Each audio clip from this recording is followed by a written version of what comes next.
For the one, the only, Claire Alafita!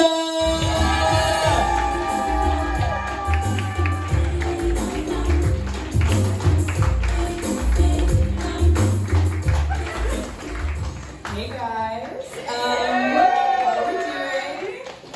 I'm doing really well. Today's actually like a super cool day for me for a couple of reasons. For starters, you guys might not know this, but it's actually the first day of Hispanic Heritage Month. The other huge deal, though, is that my dad is here tonight. Raise your hand. It's my dad. If you guys could not tell from his cocoa brown skin, this is kind of his month. So make sure you all congratulate him before you leave tonight, preferably with an open mouth kiss. It's a cultural thing. I'm not going to explain it. Just know you're insensitive if you don't do it. Anyway, so I was born in '99, which makes me a 90s baby. And all the real 90s babies in the audience are like, shut up. I don't know, we have some things in common though, guys. Like I remember where I was on 9/11. Because my mom told me a couple of years after. I was at home. Honestly, 9/11 was like super chill for me, not to brag.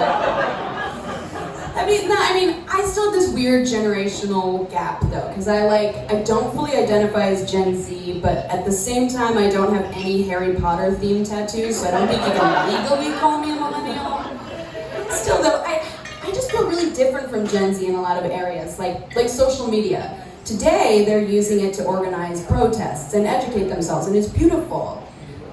The only thing my generation ever organized on social media was Cut for Bieber, which, not our finest moment, I will say.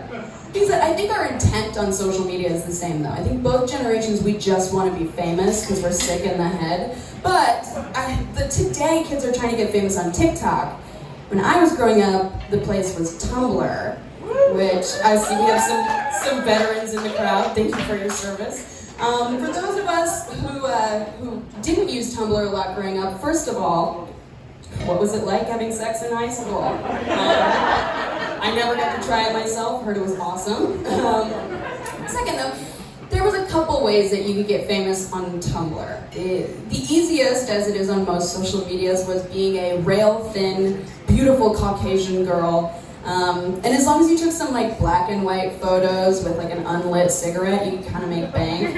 I did not have this luxury, because although total bombshell now, back then I kind of looked like Dora if she had been waterboarded many times, and I can say that because it's Hispanic Heritage Month. Gotcha! I'm pulling that card all month. But the other way that you could get famous on Tumblr was through being a prominent fan fiction writer. And this was the embarrassing route I tried to take. And instead of writing yet another story about, all the members of One Direction blowing each other like a normal girl, I decided to write about, somebody that I kind of had a little crush on. I assumed other people did too. Came to find out they kind of don't. So I wrote a 7-chapter fan fiction about Chandler Riggs. And if the name's not ringing a bell, that's fine. Because Chandler Riggs was the child actor who played Carl on AMC's The Walking Dead. That show that all the teen girls loved.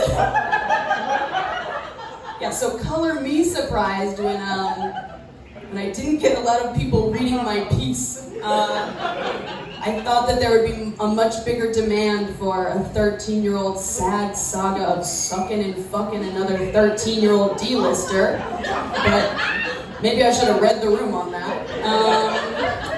Anyways, I'll leave you guys with this. I know that I'm not that different from Gen Z. They just have some growing up to do, and in a couple of years, when they start coming up here and airing their cringeworthy dirty laundry, I'll call myself Gen Z. But until then, I think I'm content with the title Generation Riggs, baby.